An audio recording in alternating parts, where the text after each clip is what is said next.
Good morning. Right, let's just remind ourselves. 100 Tory MPs rebel against COVID measures. A crushing, humiliating by-election defeat by the Lib Dems. The top civil servant charged with investigating Christmas parties in Downing Street moved aside because of reports that his office held a Christmas party.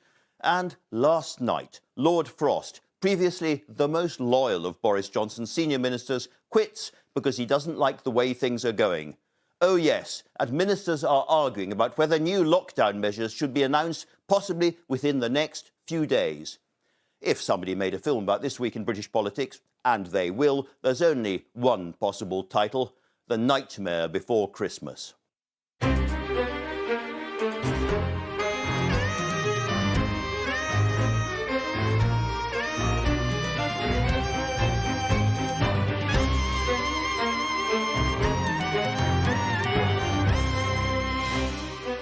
For the very latest on the Omicron surge, I'll be talking to the Health and Social Care Secretary, Sajid Javid. And after a major incident is declared in London, to the Mayor there, Labour's Sadiq Khan. This is the last ever BBC Andrew Marr show, and my wonderful team have been looking back on 16 years of Sunday mornings. And David Tennant will be live in the studio later to tell us how he's been around the world in 80 days in time for Christmas. You really think you can cross the entire globe in just 80 days? Certainly, madame. Or die trying. And let the adventure begin. Plus, we'll have some seasonal music from two young members of the talented Kanneh-Mason family, Jeneba and Konya.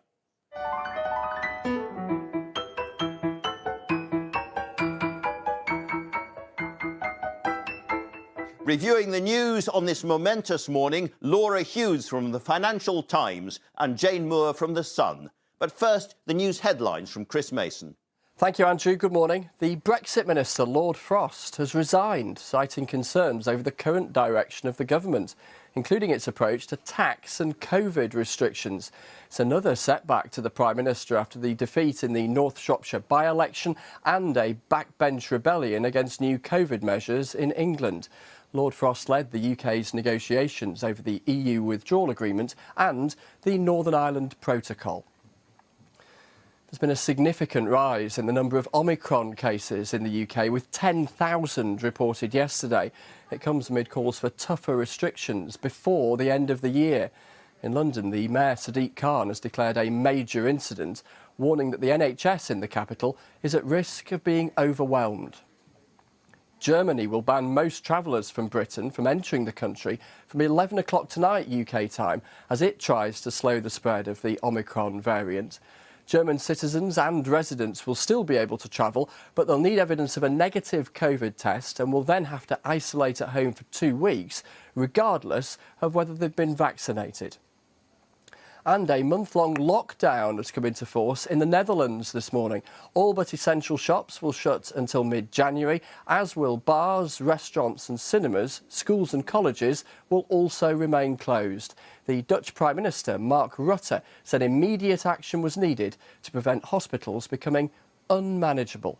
That's all from me. The next news here on BBC One at 1 o'clock. And Andrew, on behalf of all of those who've sat in this chair over the last umpteen years, we wish you all the best. That's very, very kind of you, Christopher. Now, thank you very much for that. And as ever, to the papers. Lots to read today. The bombshell story overnight about the resignation of Lord Frost was a Mail on Sunday scoop and exclusive. Now the Minister for Brexit walks out on Boris, it says, picked up by almost all the other papers. There's the Sunday Telegraph. Frost quits Cabinet as Johnson considers Christmas lockdown. We'll talk about that later on, of course, as well. And the Observer is also focusing on COVID. The sage scientists warn, bring in more curbs now, they say, or infections could hit 2 million a day. The Mirror has a version of that, the peak midwinter, they call it. And the Sunday Times has a story about what might happen to avoid that all happening.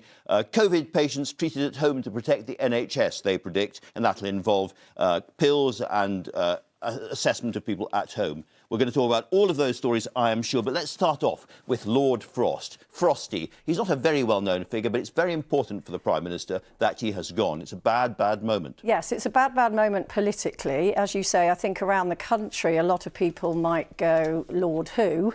If you showed the electorate a photo of him, many of them would struggle to... But he is a political heavyweight within Westminster. He was known as Boris's Brexit brain. And yeah, it's very, very serious. And just the background is he's been negotiating over the Northern Ireland border, and within the last few days, Britain has moderated its position, or in some people's views, slightly surrendered on the question of the European Court. Yeah, I mean, it says here in the Mail on Sunday piece, it says that obviously his disillusionment with Boris is one of the factors, and as you said there, Plan B, tax hikes, green agenda. But it also says that in particular, they felt that he'd had enough of his current role, which involved endless, exhausting skirmishes with Brussels, the nature of the beast. But what I find very fascinating about this story is that, you know, obviously sources say, there's a lot of briefing going on behind the scenes, but it says his stance reflects Rishi Sunak's concerns about being strong-armed by Number 10 into introducing measures such as, you know, the 1.25 percentage point, etc., etc. It's very much aligning him to what Rishi Sunak thinks. So I do wonder, is he on a promise to return there's if Rishi Sunak takes over? Well, we'll talk a lot about the different tribes in the Tory party swirling around. Laura Hughes, who joins us from a Saxon fort, as far as I can see.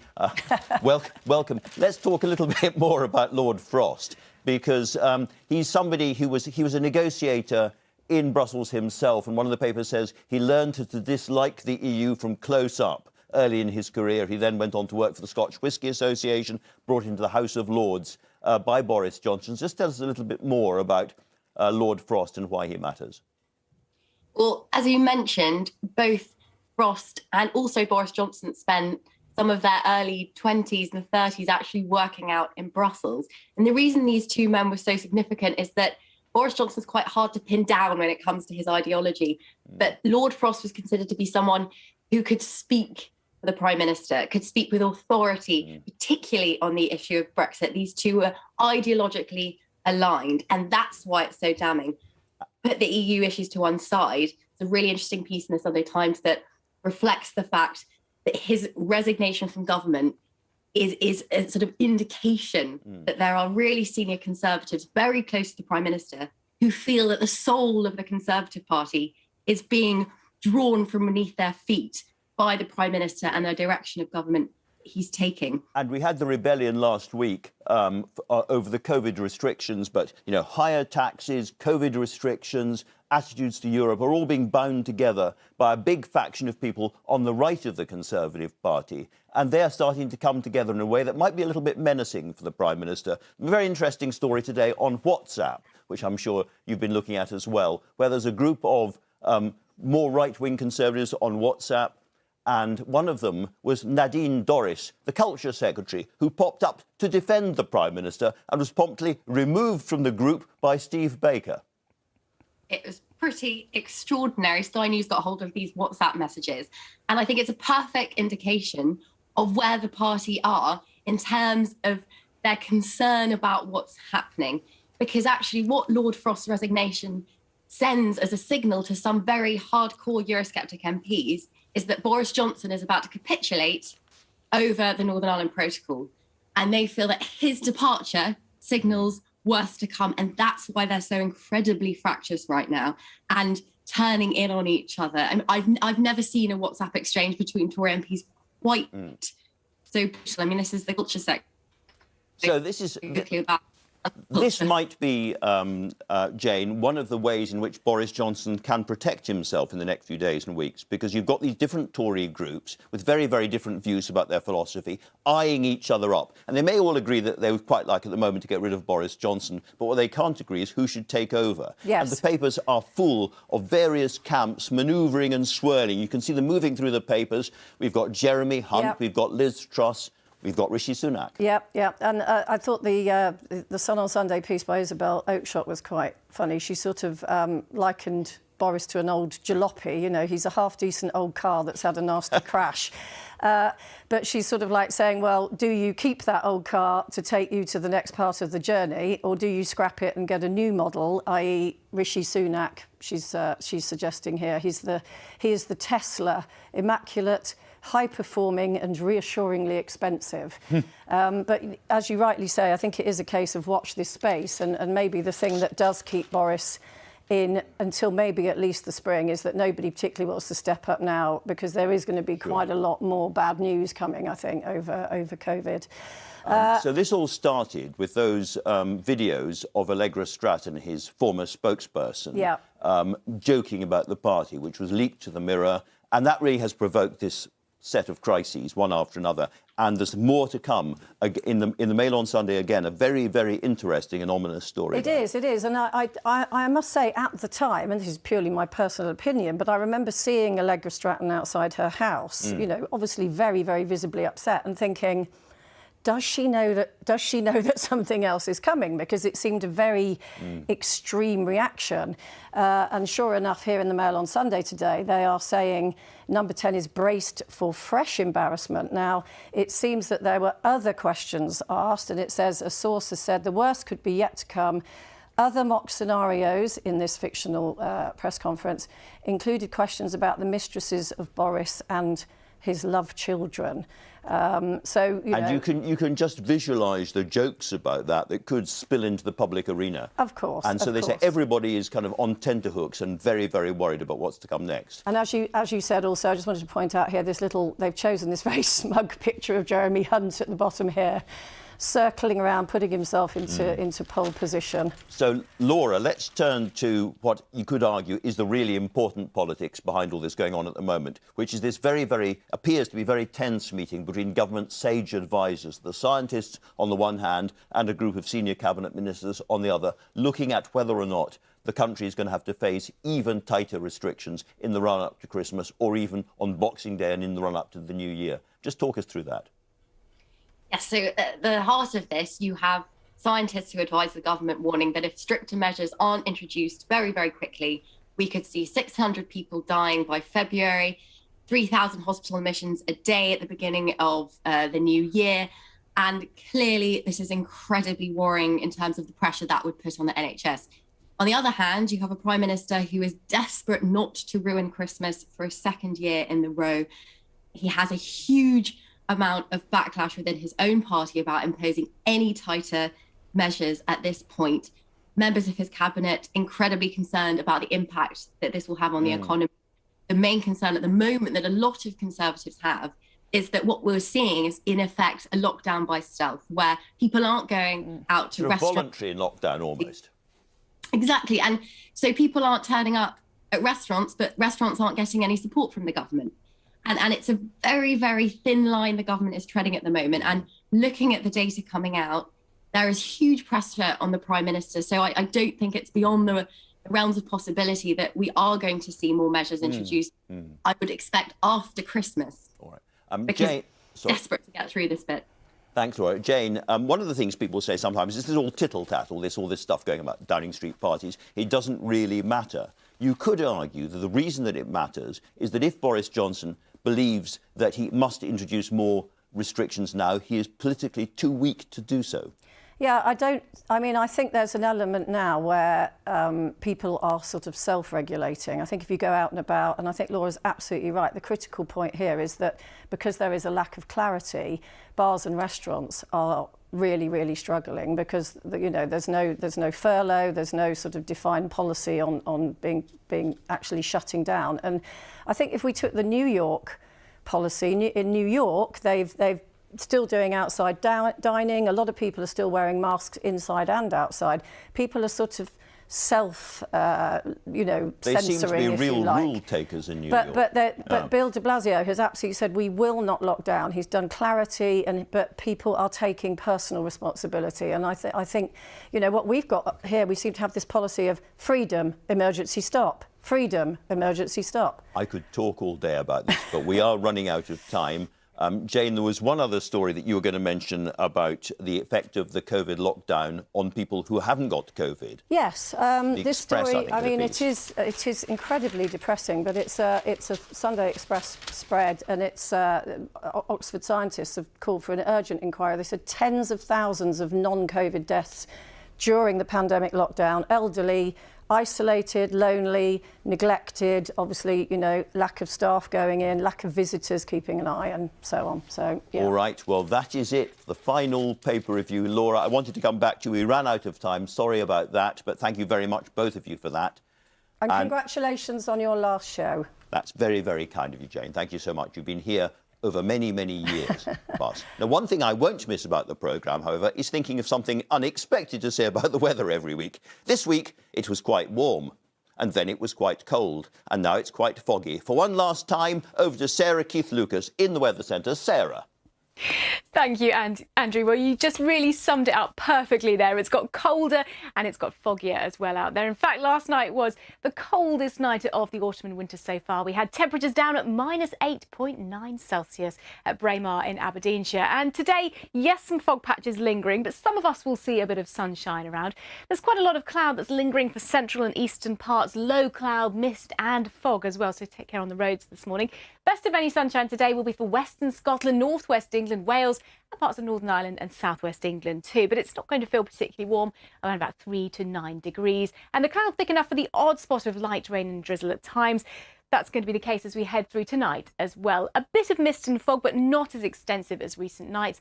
And again, a frost across parts of Scotland, perhaps northern England, but not quite those very low temperatures that we saw last night. Now, tomorrow, mostly dry once again, fairly cloudy, but there'll be a little bit more sunshine breaking through across parts of central and eastern England compared to recent days. Temperatures just 2 degrees in Aberdeen, up to about 9 in Plymouth.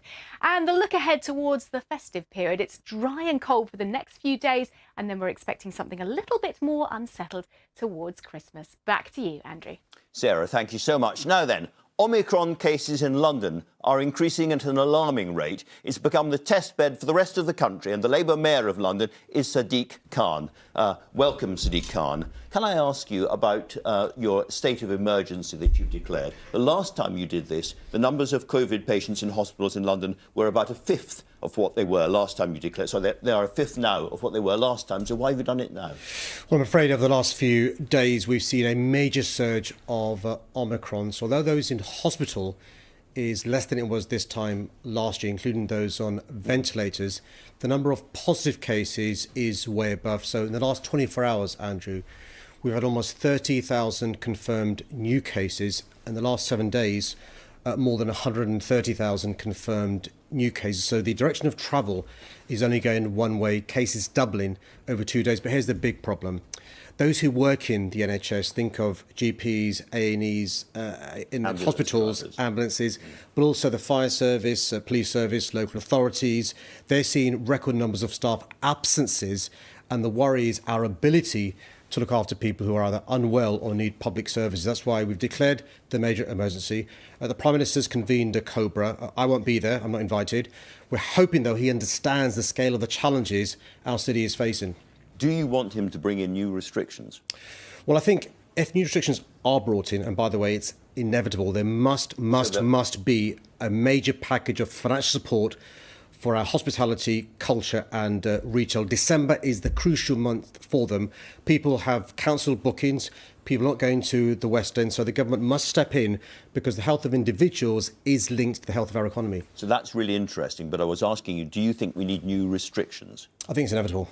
I think the key thing, though, is for us to have a cool, calm discussion around COBRA, look at the science, look at the trends, but I think if we don't bring in new restrictions sooner rather than later, you're going to see even more positive cases and potentially public services like the NHS on the verge of collapse, if not collapsing. So what new restrictions and when?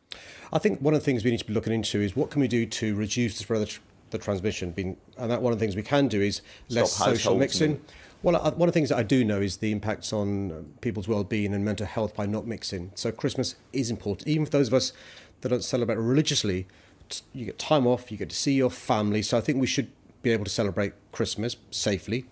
But I think sooner rather than later, we're going to have to look at social distancing. We're going to have to look at household mixing.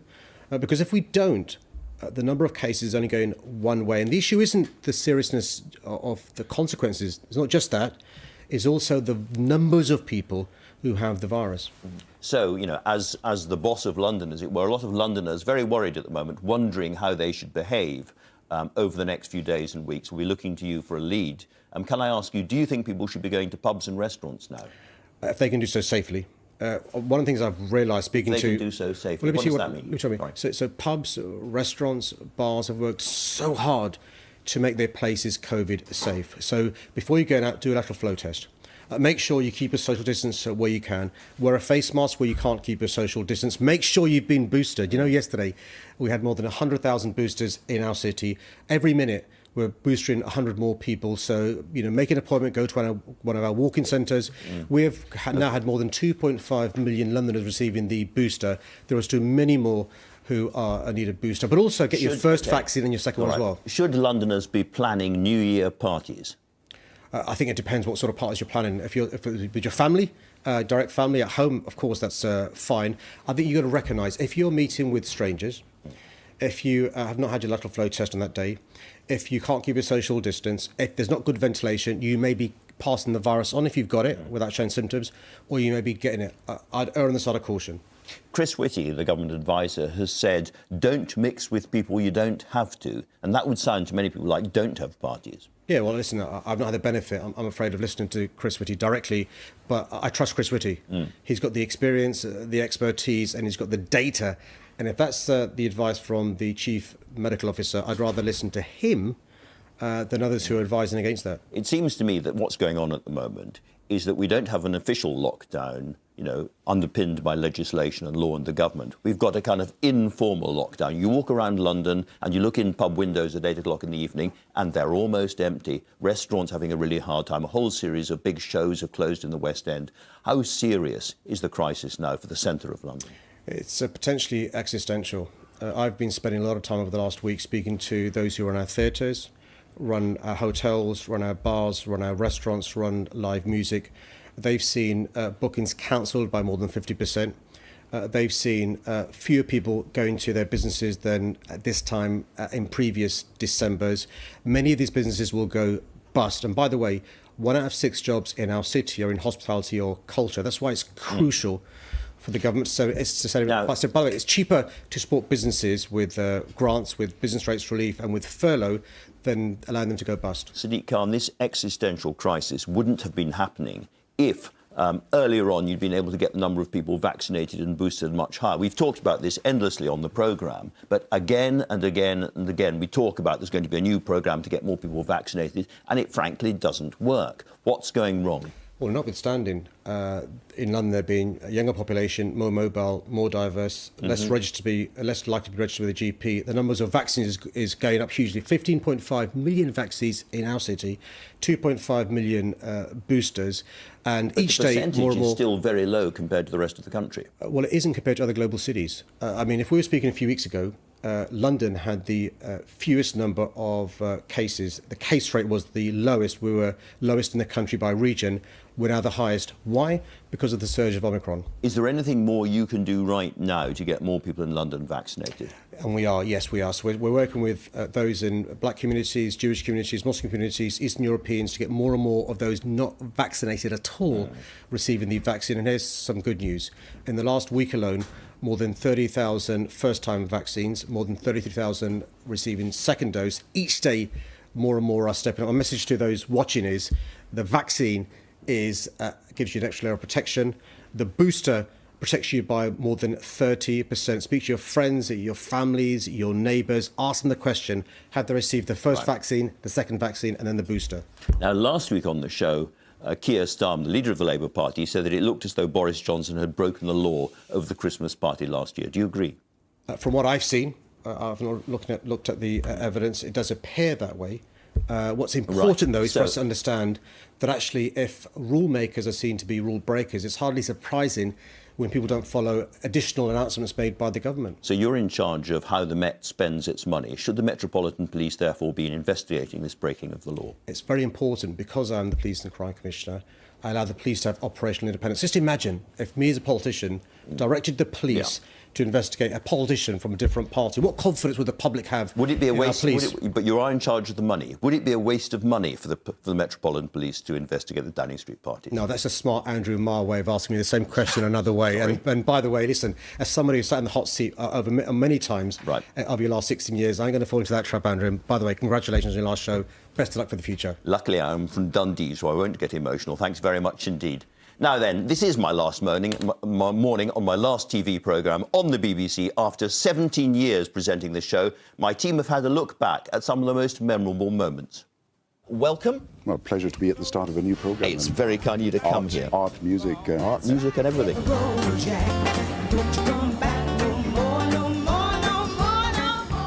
Wave goodbye and don the swimming trunks and walk away from it all. I need a different pair of swimming trunks. Different pair of swimming trunks. What went wrong, do you think? I don't think it has gone wrong. Towards the end, I think, frankly, it was hard going on, impossible. It was like Lovers, you said. It was as intense and close as that. Yeah, I mean, let me sort of qualify that. Boris, you mentioned the word Dalek earlier on, so we've obliged. Yeah, it's got me surrounded.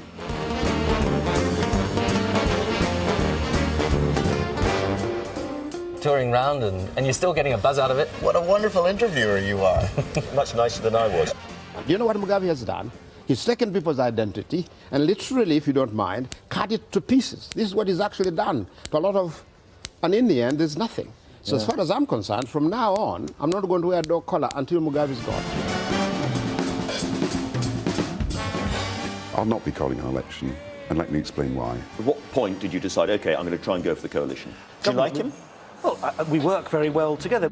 I am happily married, but to my wife, not to Nick Clegg, if I can put it that way. One more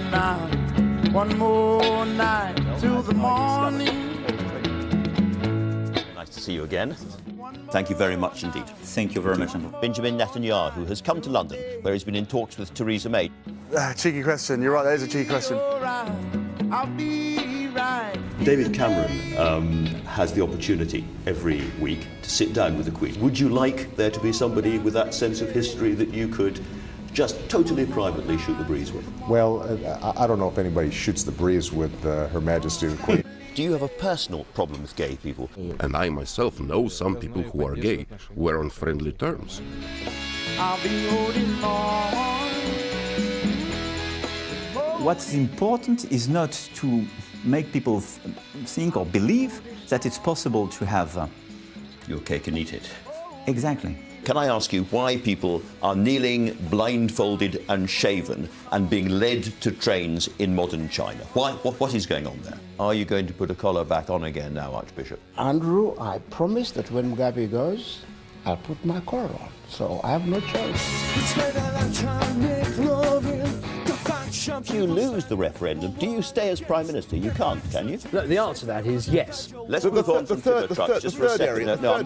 We do need to move on. We've got a lot to cover. Well, I'm going to tell you what I'm going to cover. Well, I get to ask. It's not the Boris Johnson show, it's the Andrew Marr show. I get to ask the questions. The NHS is about as safe with them as a pet hamster would be with an ant-hungry python. You brought down David Cameron, then you brought down Boris Johnson. Some people are saying that you are a kind of political serial killer. It's about the national interest. It's just that people can listen to that kind of thing and think it's a bit robotic.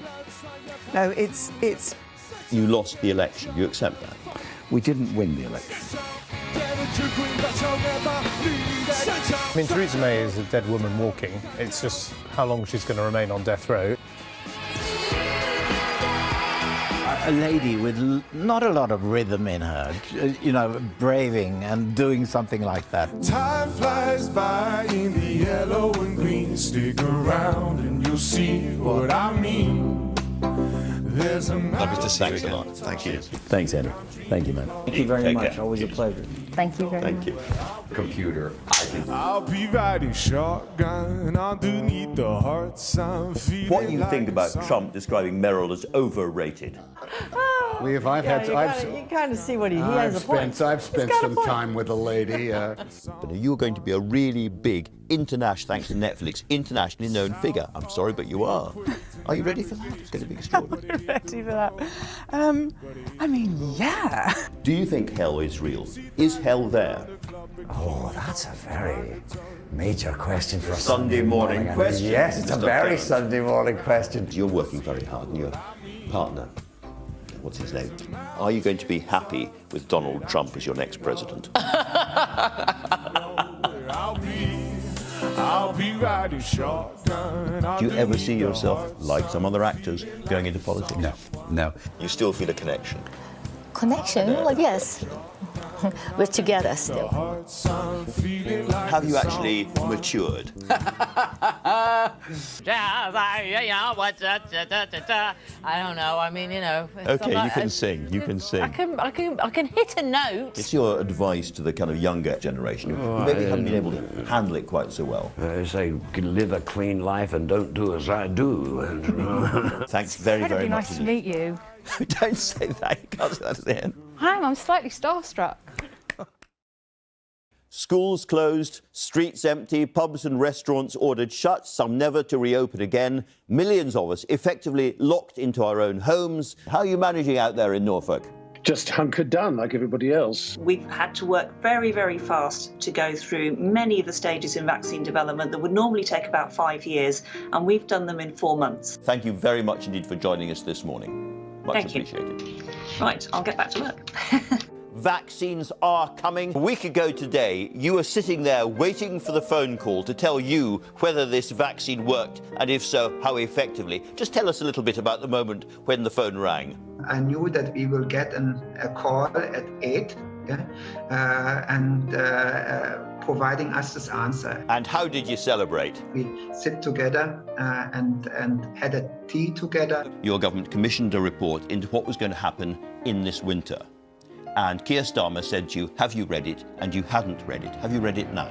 Boris Johnson, who has a turn of phrase, calls you Captain Hindsight. He says you're criticising things they used to do, but whatever they do now, you just agree with them.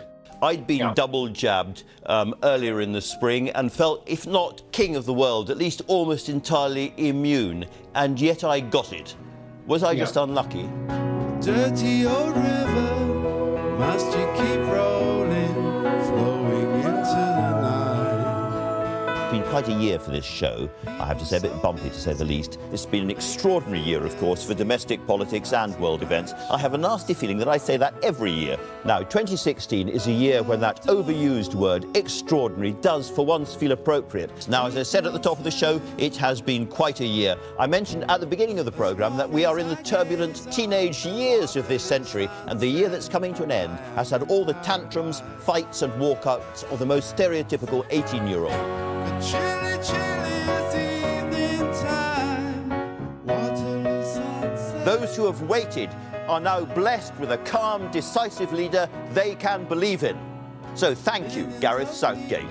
Thank you for having me, Andrew. I'm delighted to be in one of my favourite TV programmes. But Terry and Julie. Thank you. Thank you. Thank you. Thank you. Talking to us. Thank you. Thank you. Talking has been very enjoyable. Mr. President, thank you so much. Thank you so much. I enjoyed it.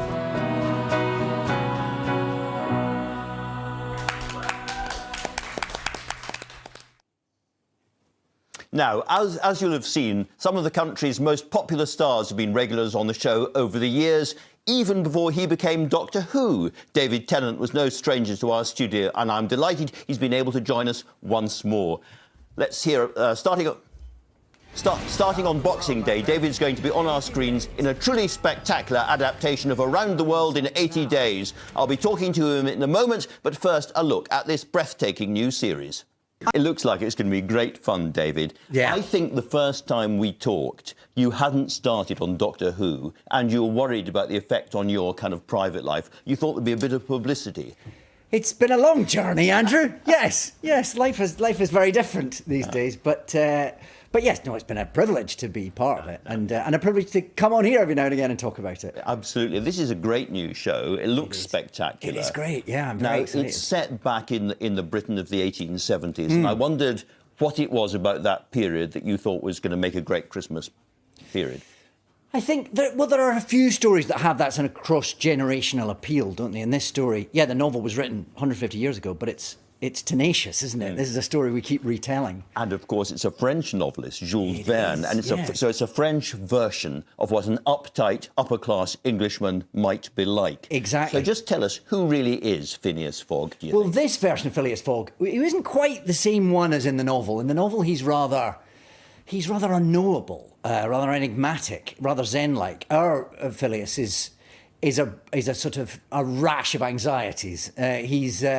But he's very much the sort of stuffed shirt Englishman of the time. But as you say, yes, this was a Frenchman writing about Imperial Britain. So that it already has that slightly objective viewpoint, which I think justifies a Scot playing the role. Absolutely. Last time you were on the show, you've just been doing Don Juan in Soho. Yes. And you're no stranger to the West End. Right now, up and down the West End, up and down Shaftesbury Avenue, show after show after show is closing. What do you think the government needs to do about that? I don't know that there's an easy answer to it. I mean, I have friends who are in shows who are still going to work every night, which feels almost brave in the circumstances. I have friends who are sitting at home waiting for their show to reopen. I mean, nobody quite knows what happens next, do they? But it's a sector. The theatre is peculiarly affected by this. You know, theatres need people to sit together in big rooms. And earlier on in the pandemic, Rishi Sunak sort of took the plunge and helped the sector enormously. They just need to keep an eye, and they need to be there, because we lose a lot more when we come out of this if it's all gone. Yeah. Congratulations on the Emmy for playing Dennis Nilsson. A terrifying performance, if I may say so. Really scary. You're also playing Alexander Litvinenko. Now, you can't say too much about it. It's a bit under wraps. But just tell us a little bit about why Litvinenko was a good guy to play and what you think motivated him.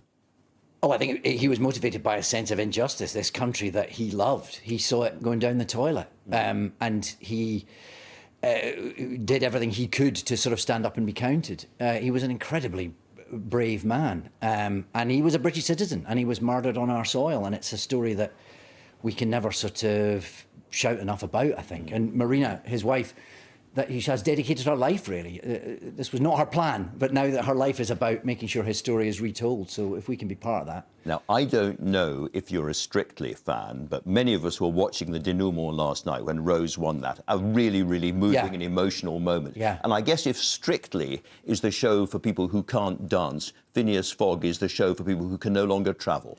Well, quite, yes. I mean, it's almost a wish fulfillment, isn't it, going around the world in 80 days? So that gives you something to look forward to on Boxing Day.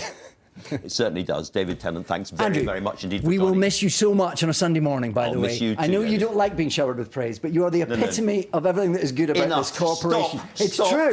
It's true. We will miss you. That's very kind of you. Right, now, a look at what's on at 10:30 on BBC One. On the final Sunday morning live of the year, we'll be discovering reasons to be hopeful in 2022 and looking at the nativity story in a fresh light. We'll also have a performance from the glorious voices of the Kingdom Choir, and some old friends will drop in as well. Join us at 10:30. Right, the Health and Social Care Secretary on this momentous morning, Sajid Javid, is with me. Welcome, Mr. Javid. Good morning. How much more bad news can Boris Johnson survive? Look, it's been a tough week. It's been a tough few weeks, and what I've been very focused on is this new variant, of course, the pandemic overall, but particularly this new variant, and setting out our strategy to deal with that, our strategy to buy time so we can assess it and so we can build our defences. And I'm very happy to share with you what we know, what the very latest is that we know about the Omicron variant. And we're certainly going to come on to that. But before we do, your former colleague, Lord Frost, clearly doesn't like the way this government is going. He doesn't like the high tax aspect of this government. He doesn't like the restrictions either. And he speaks for an awful lot of Conservatives. What do you say to people who look at you now as a government and individually and say, do you know what, this is no longer a Conservative government? Well, I mean, first, I'm sorry to see him go. I think he's been an outstanding public servant. He's done great things for this country, not least in helping to get Brexit done. But he's resigned out of principle. I think you can see that. I know all about resigning out of government on principle, and And, he's made that decision, and I think we have to respect that. He will be missed. He has his views. I think the direction of travel in government and... You think it's the wrong direction? Well, he's entitled to his views, of course he is. And but my own view in terms of the direction of travel, dealing with this pandemic, of course, which was something that no one expected at the time that we won the last election, but also getting on with the priorities of the British people, whether that's investment in the NHS, the levelling up agenda. This is all a huge part of what the government's getting on with. Has the pandemic obliged you to behave in a way in office that you never expected to, that you didn't, it doesn't, as it were, chime with your own ideology? Yes. Last week I had to take the Plan B measures through Parliament. I didn't come into Parliament to restrict people's freedoms. Quite the opposite. I want to have more freedom, more opportunities.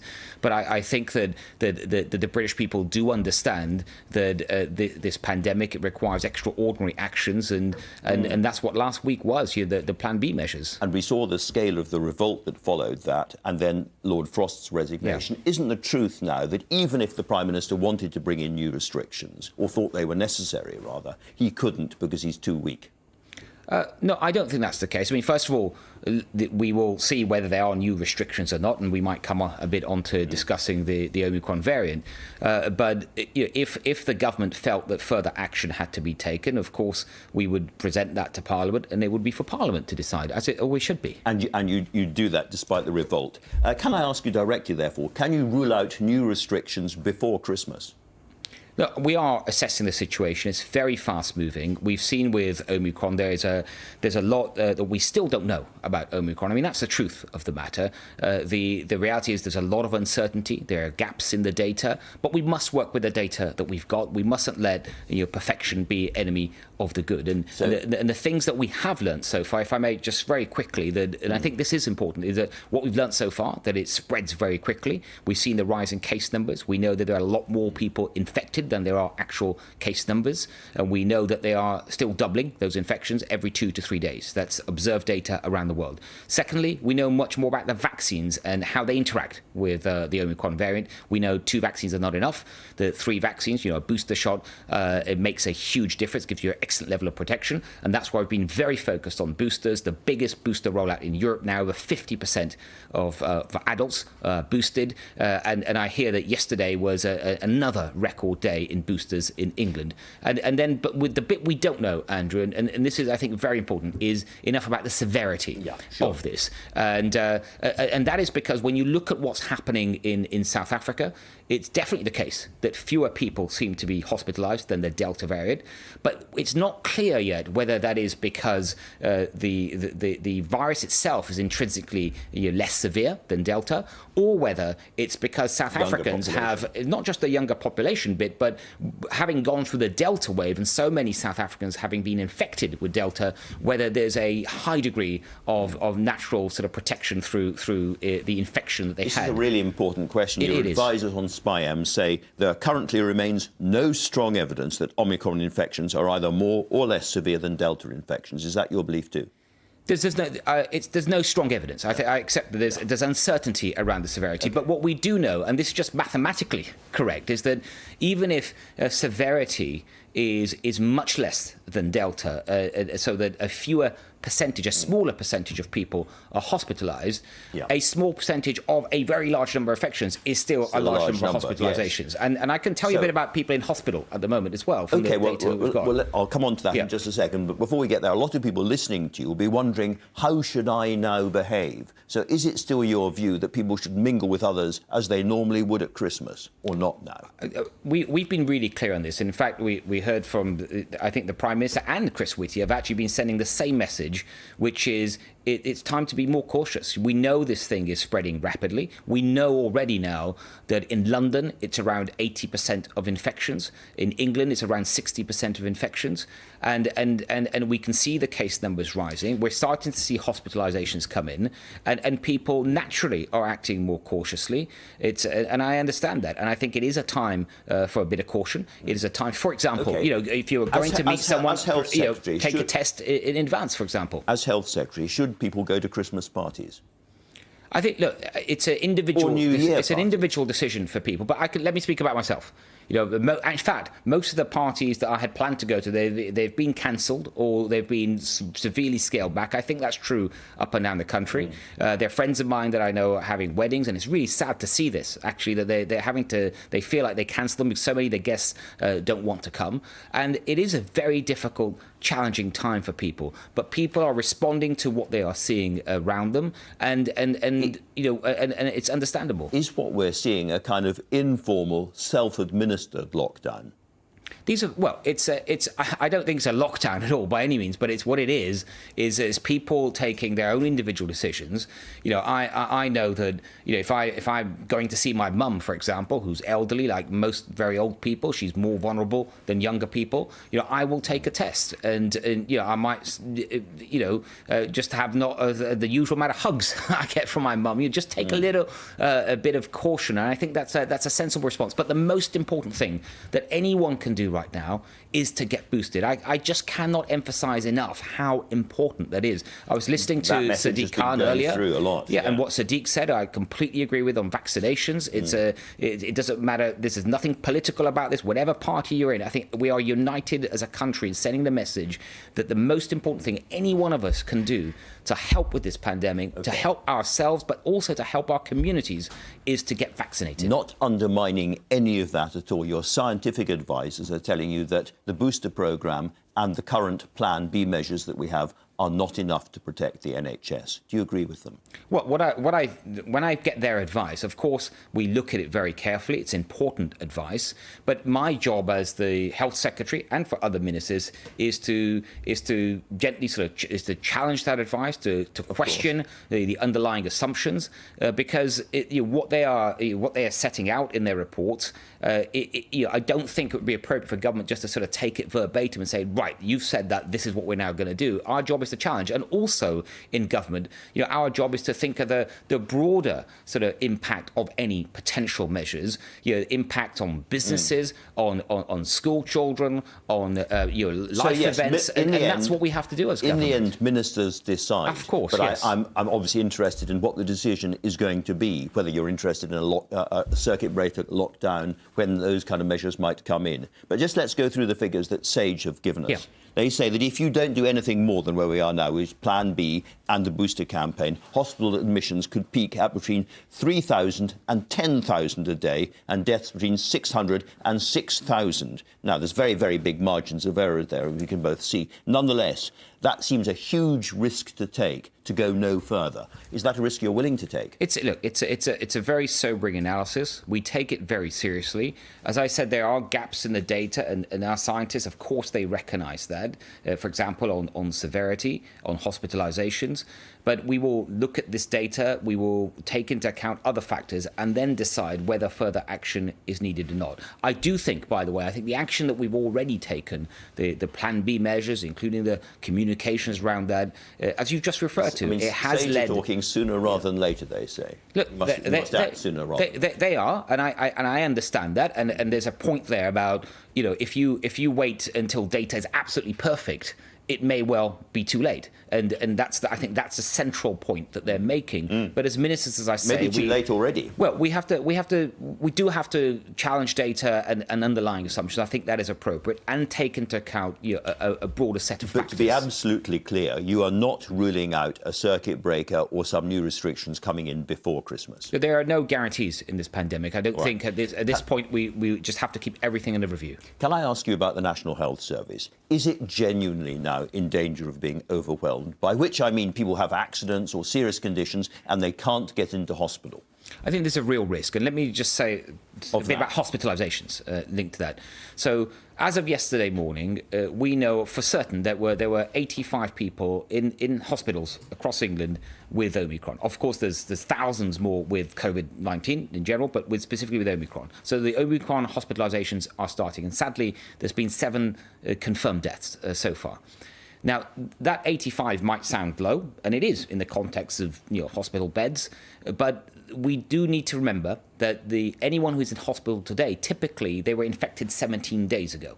17 days ago, Omicron infections were about 1% of all cases.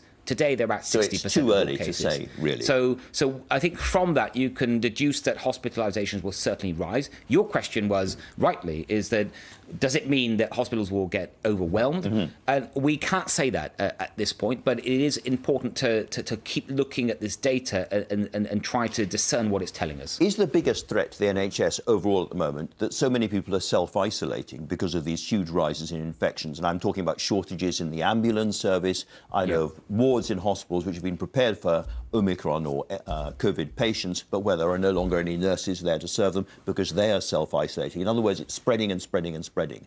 And is there anything you can do about it? That is a big challenge. And even before Omicron came along, the health service was massively challenged. I mean, it normally is in winter, but because of the backlog and other factors, there's a huge amount of pressure on the NHS. And I can't praise anyone working in the NHS more highly for everything that they are doing.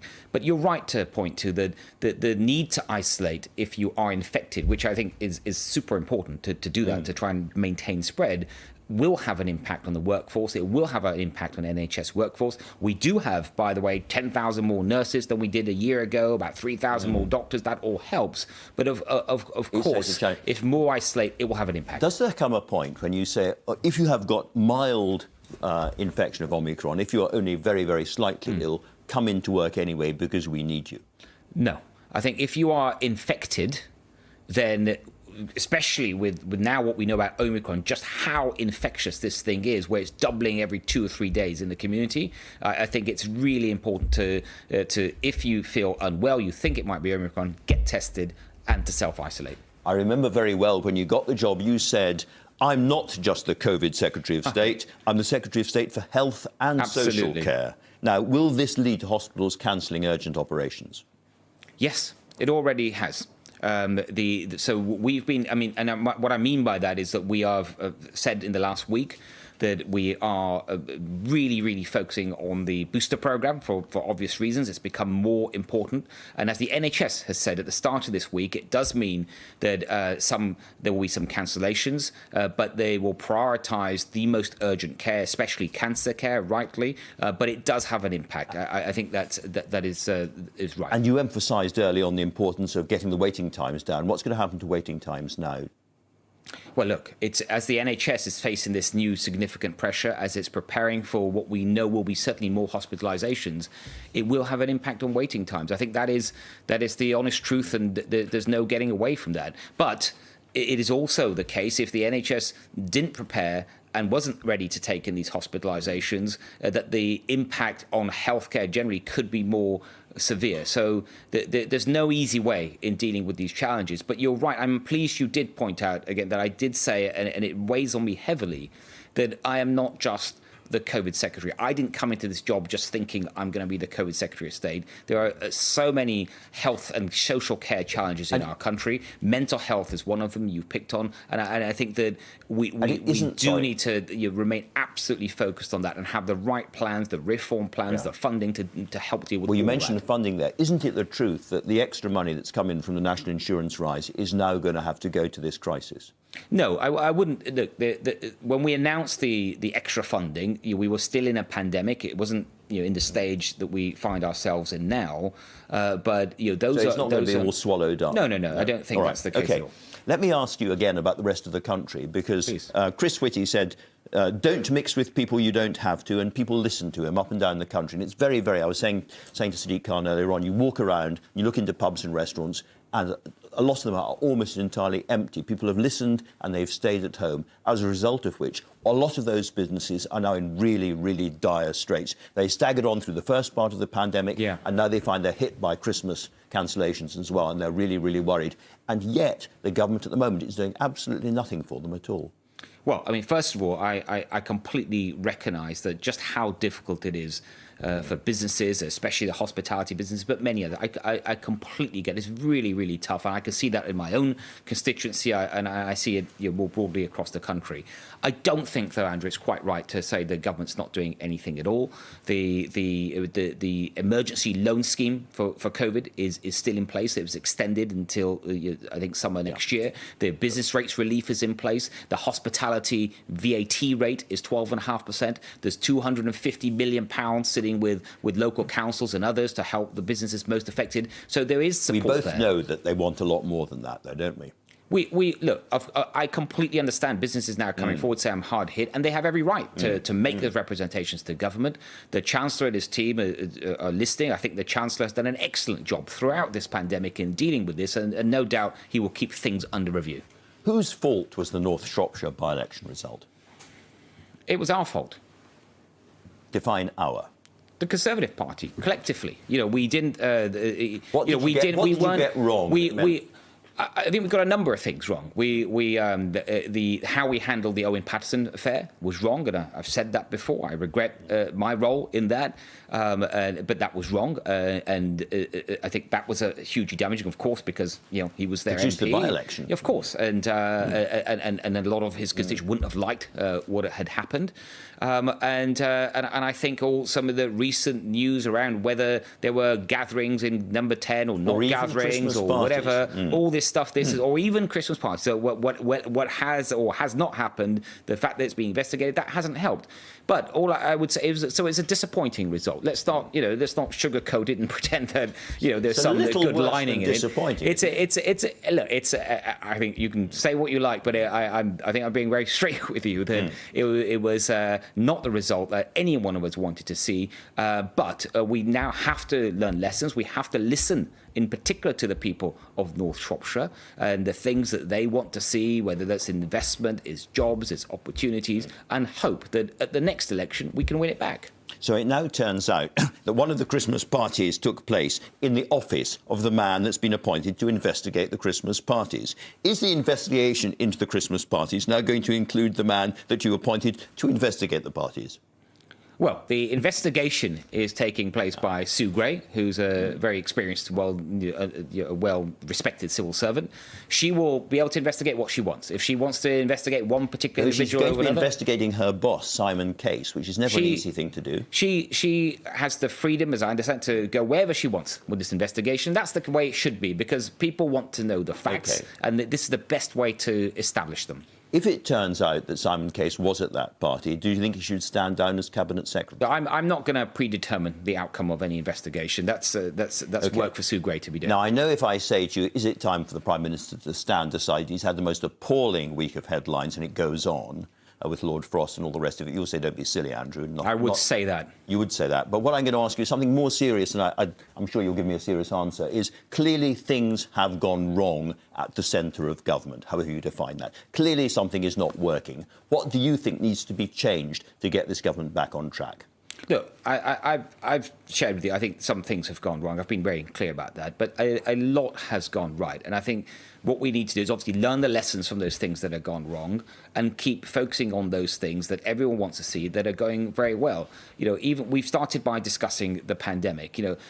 We are in a much stronger position today as a country as we head into Christmas with the threat of this new variant than we have ever been. Why is that? Because we've got the most successful vaccination program in Europe, the best booster program in Europe. We've got the new treatments, antivirals. We made the right decision to open up in the summer. We've got the best testing system in Europe. And these are all decisions that were made by the government. But at the centre of government, I come back to this, something is going wrong. Boris Johnson used to be the man who could take the Conservative message into parts of the country nobody else could. That doesn't seem to be the case anymore. He was the man who made much of the country laugh. The laughter has died. What do you think needs to happen? Do you think Boris Johnson can carry on, or do you think he needs to change in some way, or get a different team around him? What needs to change? Well, I think that we talked about North Shropshire, and I said it's a very disappointing result.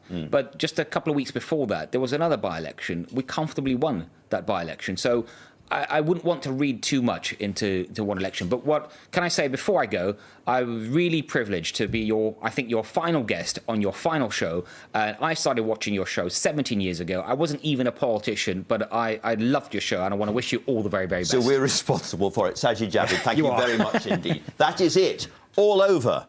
I have been so lucky and so privileged to share so many Sunday mornings with you. The wonderful Sophie Rayworth will be taking over now, and then who knows? Now, these shows are never just about the person whose name's on the tin. They're also about the fabulous team behind them. So, as the titles roll, just take a moment today to look at the names of all the people who really make this happen. We will end with Jeneba and Konya, two of the Kanneh-Mason family musicians, playing us out on this final programme with some specially arranged music. I have been wondering how to close this final show, but I can't do better than quoting my great mentor. You stay classy, San Diego.